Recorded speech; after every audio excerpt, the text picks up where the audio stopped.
The Smash community already hates Yoshi mains, bro. It can't get lower than this.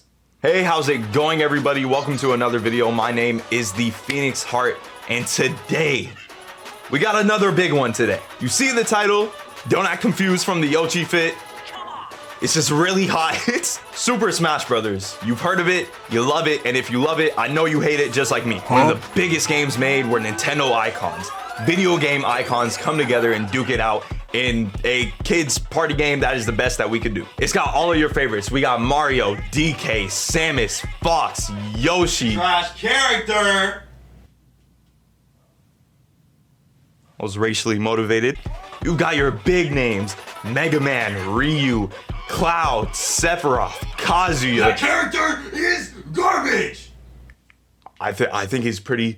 I think he's pretty cool. Where is this person? Even unexpected additions such as Pac-Man, Duck Hunt, Piranha Plant. Even asked for that. I don't disagree, but can you calm down? The point I'm making is that Smash Brothers has a huge roster, one of the biggest rosters in gaming history, and we're here to discuss.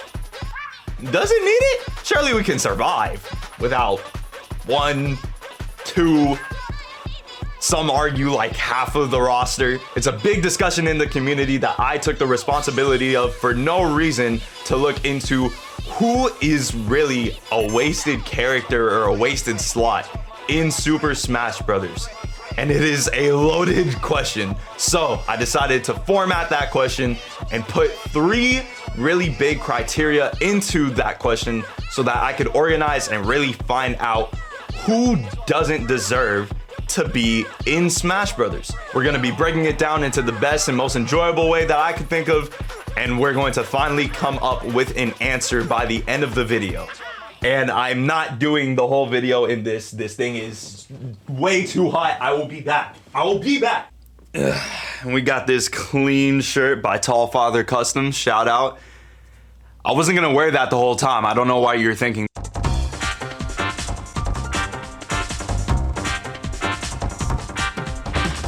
Is this character a good representative for Smash Bros? It has to be one of the most brought up questions for when anybody's talking about who deserves to be in the game. Do they represent Nintendo well? Do they represent their IP well? Do we need more characters from that series? How many characters are essential to that series? Etc, etc. And there's a ton of subsections to consider when talking about that. New IPs, old IPs, genres filling IPs, what? Characters that represent certain genres, characters from games that have a cult following, characters from hidden gem games, everything like that. All these questions are going to make up our first category, game representation. And the best way to understand this category and the ones coming up is going to be to start with the top tier representatives of that category. And you really don't need to look much farther than the first Super Smash Bros. Game for the Nintendo 64.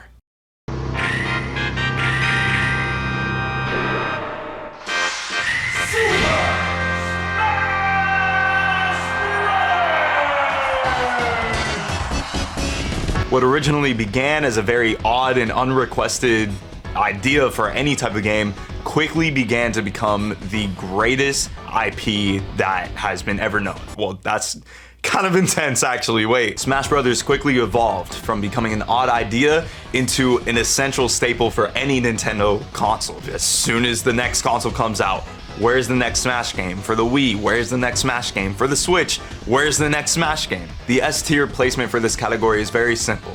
Are you a good Nintendo rep? And the reason I bring up Smash 64 is because that entire roster is perfect. These characters unquestionably come into thought as soon as you hear Super Smash Brothers. The Mario series, Donkey Kong, Pokemon, Yoshi, Kirby, everything in Smash 64 is perfect given a few weird stumbles. For example, do we really need Luigi there if Mario's already the star of the show?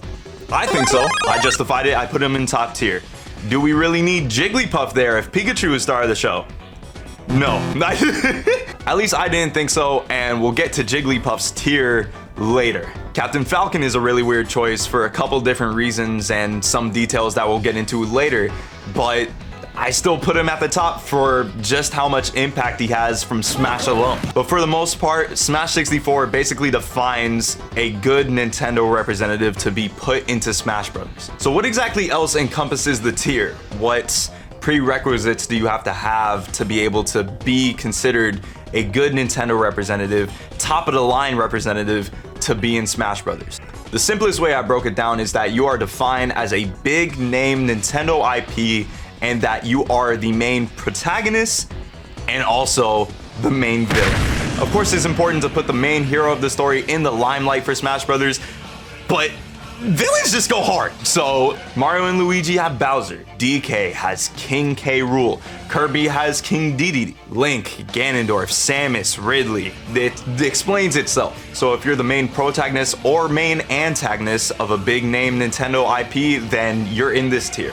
And even though I just clown on Jigglypuff and you wouldn't think that any other Pokemon would make it up into this tier once we talk about the later tiers, Mewtwo's also gonna be here just because I see him as a big villain or big driving force for an antagonist in the Pokemon series. Definitely more from the anime than the game.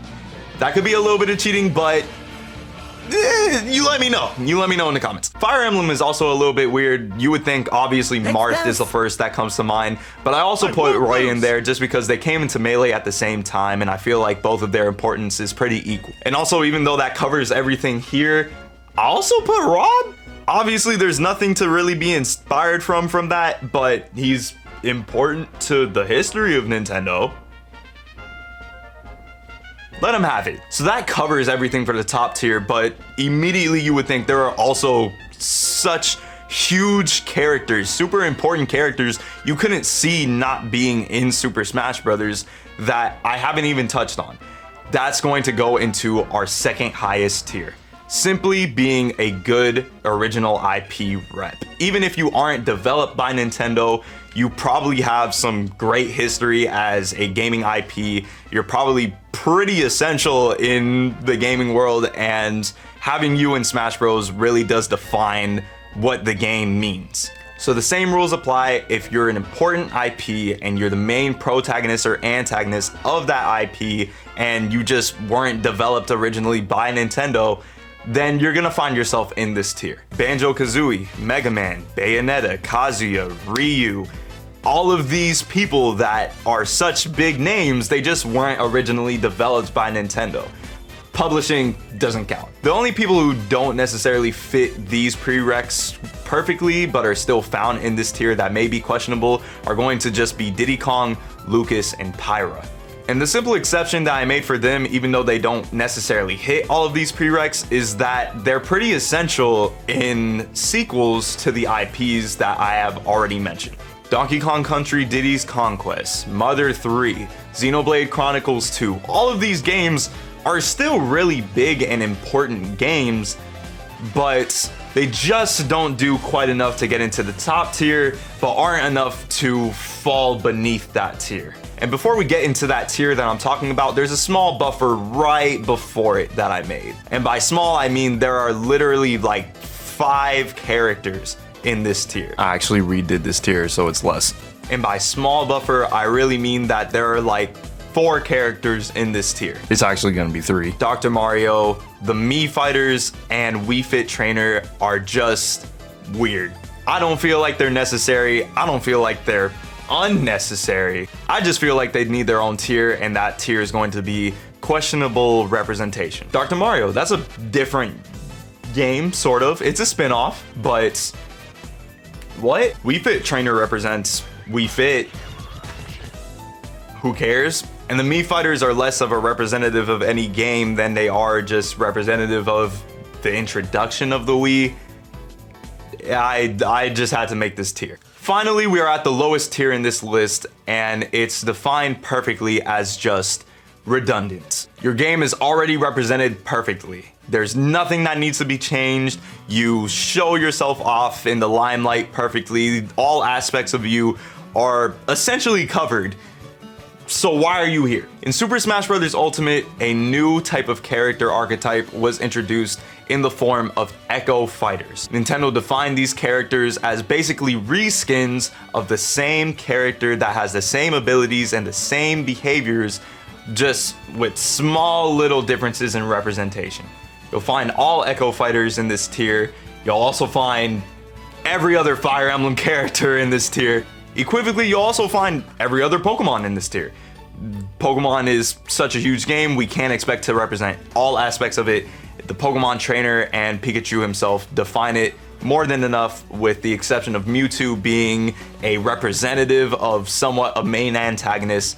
That's not necessary to have all of them there, but it's fun, at least. And then there's other characters that I feel are just redundant to the game. There are other aspects of the same character that aren't necessarily Echo Fighters, but are just the same characters, such as Young Link or Toon Link, and also characters I feel don't show enough importance in another game that already isn't represented by the main protagonist or antagonist. And I'm gonna be really honest with you. When I finished this tier, I questioned if I was sexist. Look at this. Look at this. I'm looking at the list right now. Like, it's probably here for you, but I'm looking at my list and I have Peach, Zelda, Zero Suit, Samus, Palutena. Like, it does not look good for me, bro. It does not look good for me. And after the Dragon Ball Z video that I made in the exact same style as this, it does not look good for me. There are other characters who fit this category that aren't, you know, women. Falco.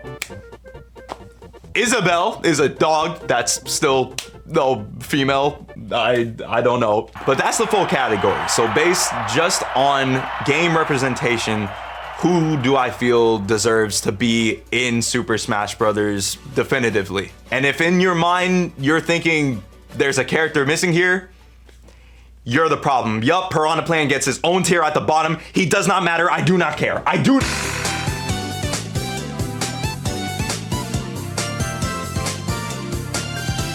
The next set of criteria that I decided to judge by is as essential as it is simple.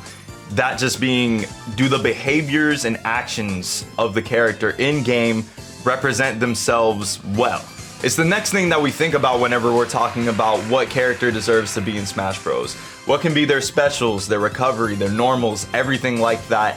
It makes the character, literally. Their actions, their moveset, their behaviors, their idle animation, even down to their taunts, make the character a memorable and fun character to play. I know in the last criteria I showed some hate for Jigglypuff, but it's a good thing Jigglypuff, the balloon Pokemon, plays like Jigglypuff the balloon Pokemon and not like Donkey Kong, or else you don't have a good character on your hands. You have a really funny one and people would be okay with it for some reason, but it's not going to do it. So I'm keeping it to movesets, and the standards and criteria are simple. If a majority of your moves, given 2 or 3 of them, are a little bit more creatively made to be able to fit into the game, you get a 100% pass. You're at the top tier of this criteria. This had to be the easiest because luckily for us, we have Daddy Sakurai making the game. And if there is anything that this man can do, it's put a lot of heart into a really good game.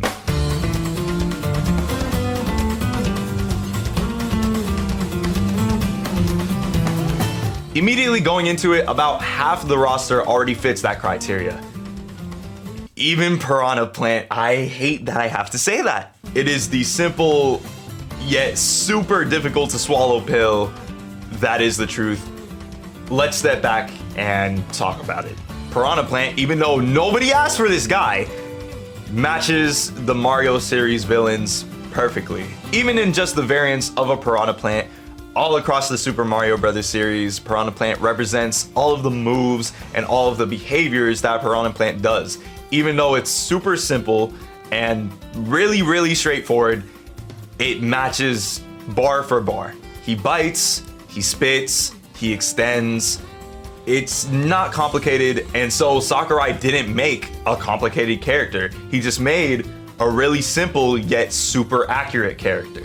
Sakurai made a static, everyday villain from Super Mario Bros. With no real significance translate perfectly into Smash Bros, and it was the right way to do it. Even to the most minute details, such as footstooling Piranha Plant and taking damage for it, it's a beautiful, beautiful arrangement of the character. And to this point, a lot of you might not agree with me here, but a lot of characters who don't have a lot of action in their own games also make it in this tier for still being accurate. All the Fire Emblem characters are in this game. Listen to me, listen to me. Let's slow down. Let's slow down and look at it from a different perspective. Little Mac is in this tier. What does he do in this game? He boxes, he weaves, he jabs, he crosses, he hooks.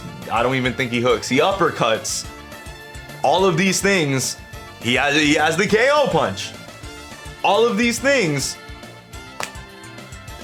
I think he's fine. I think they did a good job, enough for him to be in the top tier of this like section. You know what I mean? There's enough inspiration from the original IP, and there's enough put into Smash Bros that I feel like he deserves that spot. And so do the Fire Emblem characters. It's a strategy game. Whenever they attack with a sword, they swing it.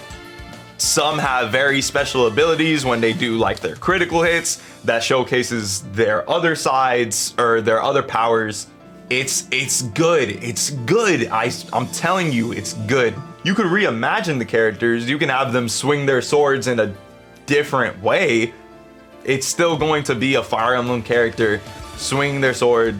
Then that's kind of what makes them them. With that reasoning, it's going to cover the low-end characters on this list as well as the Echo Fighters on this list, because if they're going to just mimic a really good character, then I give them the pass as well. Sonic, Spin Dashes, Steve, Minds and Builds, Villager, Villages. All I'm saying is that it's enough. You know what I mean? But with that out of the way, let's focus on the high end. The uncomparable, the inarguable characters that deserve to be on the top of this list. And the person that came to mind first every time I reorganized this list was Mega Man.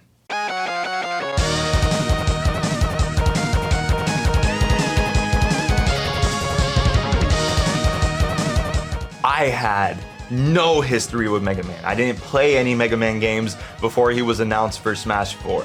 I didn't do anything with Mega Man X, or anything in the series. I knew of him as a kid who liked video games and as a person who grew up and still proceeded to like video games, I guess. He's an icon, so of course I'm not unfamiliar with him. But when they put Mega Man in the game, it was perfect. His moves, his behaviors, his actions, even to the custom moves that were in Smash 4 that they gave all the characters, everything matched bar for bar. It's to the point it doesn't even need to be explained. If you've seen any Mega Man game, if you've played Mega Man in Smash, if you've seen how Mega Man plays in Smash, you've seen Mega Man. All of his specials and normals being tools that he has taken from the bosses that he's beat. In his original games, he's very stoic. He doesn't have a lot of personality. So in the game, he's stoic. He's very predictable. His own death animation was the first to showcase the sound from the game and the animation from the game of him dying. The ability to walk and do his normal. I believe he was the first to be able to do that too. Mega Man is everything you would expect, even as a non-Mega Man fan. And it's perfect. This is a prime example of Sakurai working his magic to make a character come to life in his game.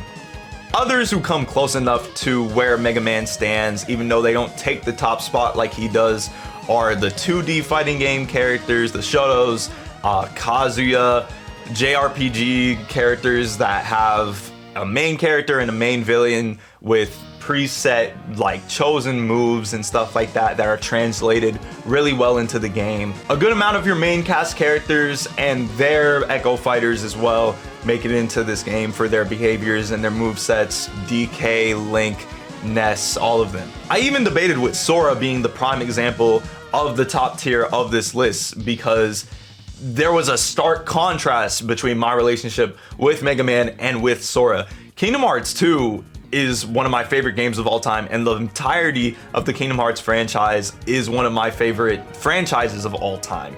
Mega Man I had nothing to do with. And although Sora translated really well too, Mega Man was uncomparable. And that pretty much sets it for the top tier, which holds the vast majority of this cast. The next tier down is one I've debated on the most when making this list, and that's just the creative and sensible moveset reps in the cast of characters of Smash Brothers. Again, I made this as impartial as possible, so I gave everybody the same treatment. If you even matched up with the same logic that I used for the Fire Emblem characters, you were fine, you made it in the top.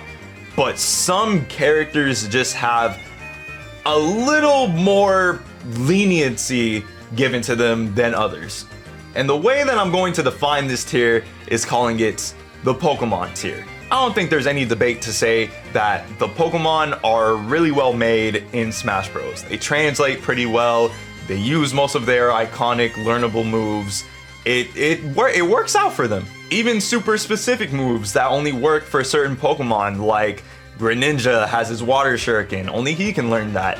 Incineroar has the Lariat, only he can learn that. So for the most part, their specials and everything like that are covered really well. It's when we get to their normals that I'm like, I don't know about that. Let's use Pikachu for example. Okay, so his down B is Thunder. Cool. His neutral B is, what is that? Volt Switch, I'm pretty sure, right? Cool. And then his side B is Skull Dash. I'm cool with that. But also his dash attack is simply Tackle or whatever. See, I don't, no, I'm not mad at it. I'm not mad at the logic. But I just don't think that it's, crystal clear. You say that his up air is tail whip. Okay, as easy as it is to make an argument for it, I make an argument for, what the fuck is this back air? What is that? Rapid spin? No, I don't know. And to that same point, oh, Pikachu's up air is tail whip. So you're telling me that Mewtwo's back air, up air, down tilt, side tilt, all of those are tail whip? No, I believe that's definitely how he would fight. I think that's a very creative and sensible moveset, which is why I made this tier. I don't think that makes them top of the line or anything like that. I feel like with that logic, it's easy enough to understand the few other characters that also make this part of the list, such as Mario and Yoshi, who have a lot of behaviors and movements and attacks that I feel translate well, but I never see their normals. Like, what are you talking about? Mario forward air, iconic. I'll give that to Alpharad. Where does he use that? You're gonna tell me he's from Mario Sports Mix? You're gonna tell me that's when he dunks the ball? No. And while I'm at this point of the list, let me say that I'm not getting into super detailed like explanations for every character in the moveset tiers, because there are tons of videos and explanations out there and wikis and everything like that explaining what each move is inspired from, even to the furthest reaches that fans of Smash Bros have made once, twice, thousands of times before. And right now that's not what we're trying to do, so that's why I'm kind of skipping over it. And so we move down to the third lowest tier in this list, and that is the bad or overcompensated moveset rep list, or as I like to call it, why are you sexist, Phoenix? Why are you sexist tier? To which I say, I acknowledge the wage gap, and I'm sorry, but I think we can all agree that we don't see enough of these characters doing anything for me to be like, oh yeah, that's a really good moveset. There is not enough. There's enough for me to be like, oh, okay, I can see them doing that in the game, but it's a far reach, bro.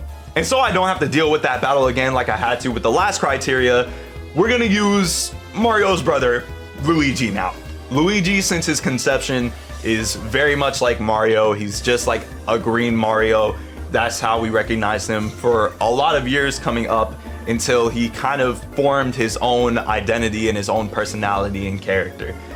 Therefore, a lot of his moves match up with Mario's, but don't have the same inspiration because Mario already took those inspiration. Along with his own games, of which he's the main character of, Luigi's Mansion, he's seen with the poltergeist, he's seen with dealing with ghosts and stuff like that, and we see that he's a very timid and a very sporadic and easily scarable, is that a word? Easily intimidated character. So a lot of his behaviors match up pretty well, but a lot of his moves don't. So a lot of what Luigi does comes down to being a really weird version of Mario, or a very far reach into what he would do in his own games. Simply put, it's overcompensated. And I feel like the only reason that we're okay with it nowadays is because we've seen Luigi and other characters in this list do what they do so much in Smash Brothers that now we justify it for any future Smash games, including Smash Ultimate now. We see the character doing it because we've seen the character doing it. Which, hearing out loud, you should understand why that's not a good reason. And to a lot of these characters, I have to say, it's not their fault. There's not enough to pull from, just enough to justify certain behaviors that they have. And it is because these characters have so much more to their personalities that they display in their games for the most part, that you can't just have them do one static thing, such as the Fire Emblem characters or Little Mac, and then justify it because that's what they're known for. They suffer from having too much to them as a character, but not enough to them in their own IP. There is still one more tier even lower than this, and we're going to call it the Captain Falcon tier. And you might ask, why? Why does Captain Falcon define this lowest tier? Well, come close.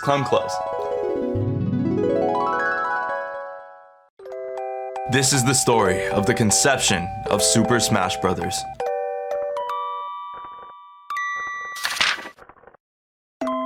It begins with a young Masahiro Sakurai, interested in making a brand new fighting game with 4 players and uncomplicated button inputs.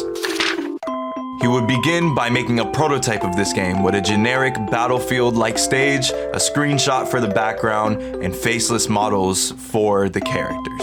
And he called it Dragon King: The Fighting Game. He presented it to his co-worker Satoru Iwata, who joined him on his project, seeing the potential within it. However, Sakurai knew that most fighting games did not sell well, and he needed something to make his idea original. He then quickly came up with the fantastic idea to have these characters be famous Nintendo characters and put them in a fight together. However, he was hesitant, knowing that Nintendo would not give him permission if he had asked ahead of time. And so, thinking that it would be better to ask for forgiveness, he created the prototype and put in Mario, Donkey Kong, Samus, and Fox as playable characters. Thankfully, the project would be approved, and Sakurai would go on to be the leading director of Super Smash Bros. 64, making the game with 12 unique characters, all of which with different models and movesets to help them stand out. And so came the existence of this beloved game franchise.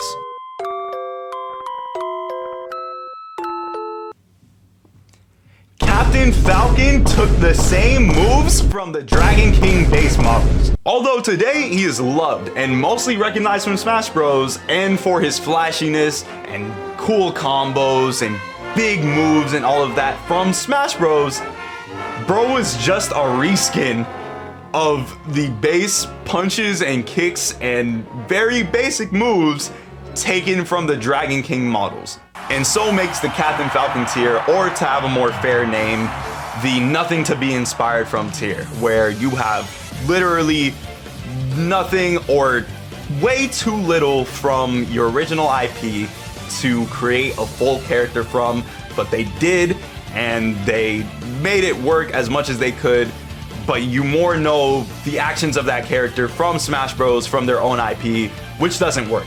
Certain Echo Fighters are also in this tier, which you may be confused about, but unlike Fire Emblem where Chrom and Lucina are in the same game, and you see them both doing very similar actions because they have the same sword, and they're doing very similar moves, and etc., and that's part of the story within that game if you've ever played it. You don't see Daisy doing the same stuff as Peach, and you also don't see Isabelle exactly doing the same stuff as Villager. It's a little, you know, it's just a little too much of a reach. Just being real here, if you ask someone if they know who Captain Falcon is, they're probably going to be like, oh, that guy from Smash Bros. And that's what does it.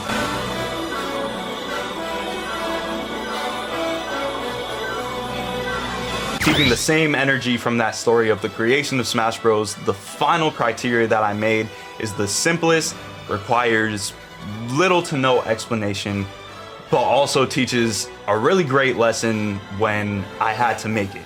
A young Sakurai had created the idea for an original IP fighting game in which 4 players would be fighting at once. And these characters, to be able to catch the attention and catch the interest of people who would be playing the game and people who would be involved in creating and publishing the game, had to be interesting themselves.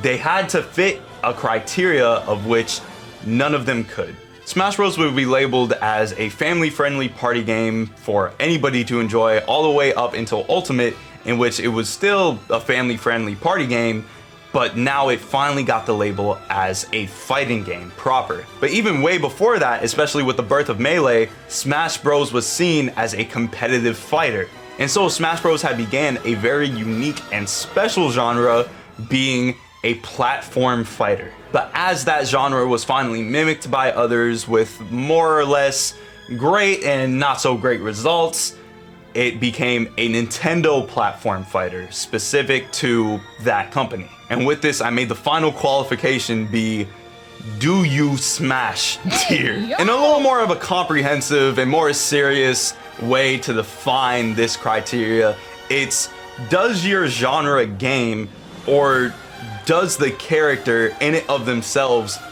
fit what they need to be in a Nintendo platform fighter? And you'll see the top tier is empty. Unless you're Min Min!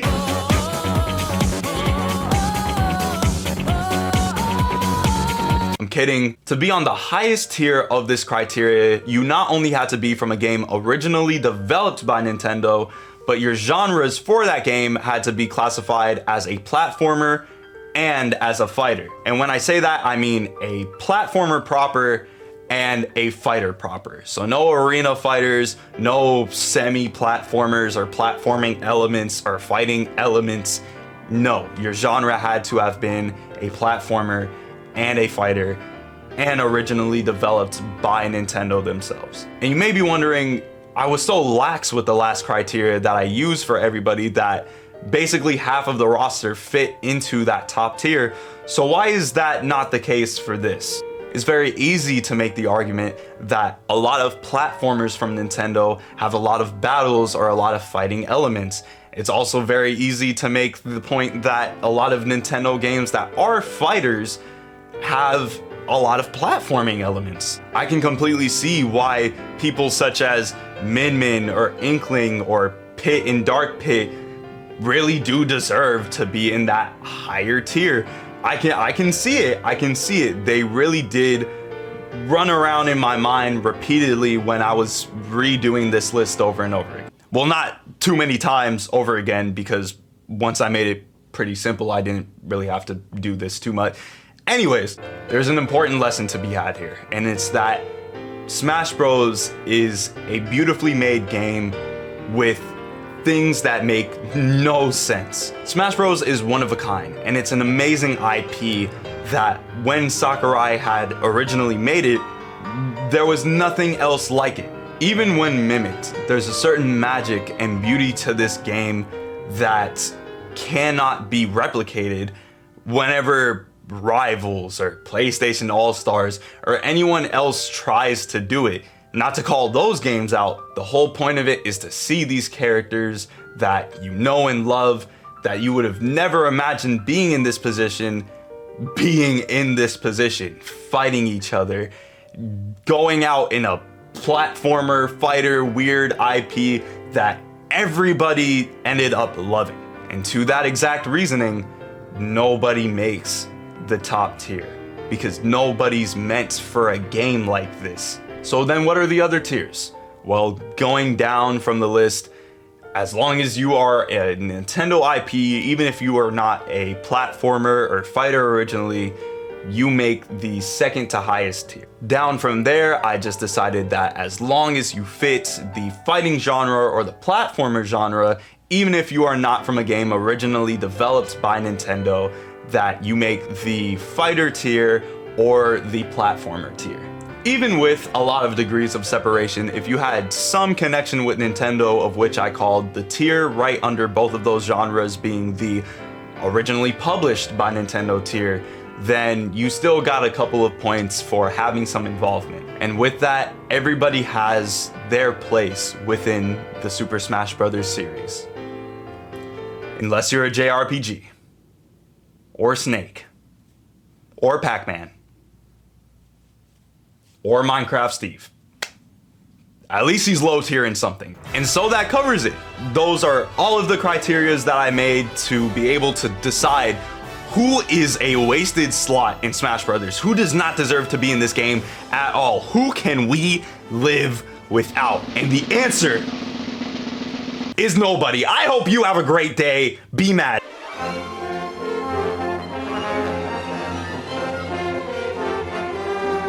Okay, don't leave me. Stay with me. Okay?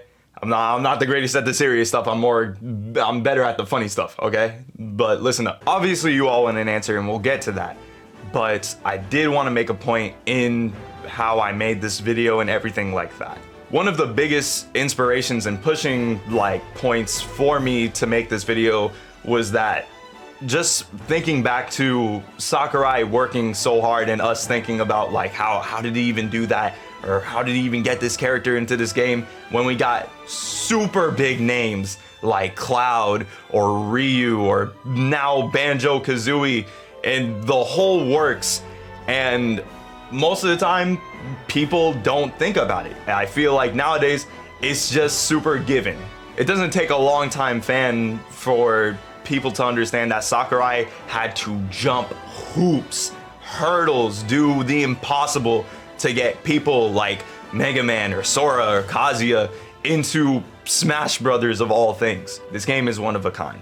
It's been made with more love and more effort than tons of other games, and it has so much more to it than we can even understand. And even then, the connection between Nintendo and the Smash community in just being able to get Nintendo to support the fact that people will always love their game, will always play their game and have fun with it and make tournaments somehow, some way.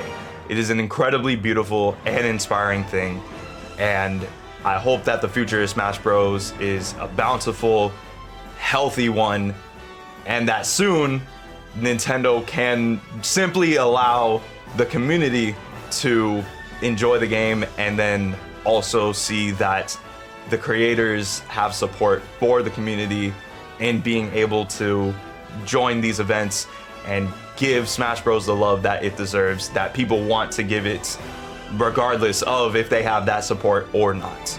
And with that, I'd like to greatly thank you for making it through this entire video. It has to be just as long, if not very, very close to my other whole video essay on who deserves to be a Super Saiyan. I'm glad you found this video entertaining enough to sit all the way through it. And if you did, you're already here.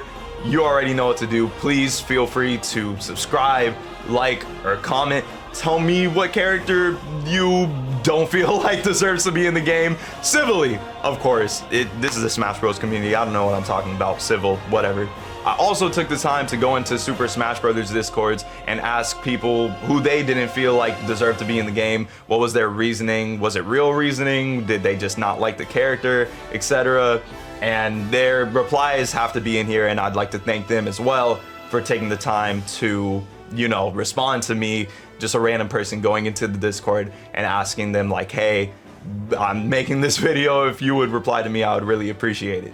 I am deeply in love with the idea of getting to be able to do this type of content full time. In the future, making more content like this, making it better quality, because I know this green screen isn't great. Again, whatever you can to do to support, like, comment, share, subscribe, all of that type of stuff, it means everything to me. Thank you very much for watching this video. And also put in the comments, what type of content would you like me to tackle?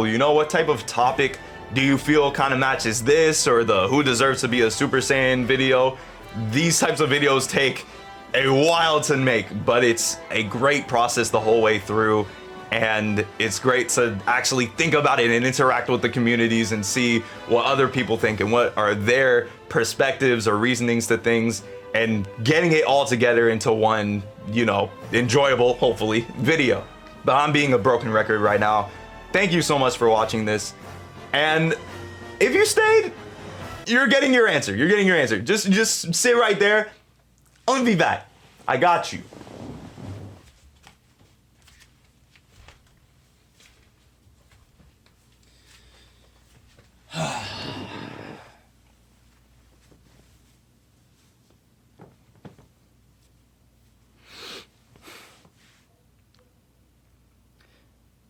It's the Miis.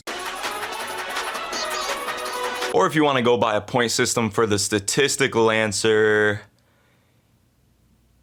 it's ZSS, Isabelle, and Daisy equally. Please do not come for me, I am not sexist.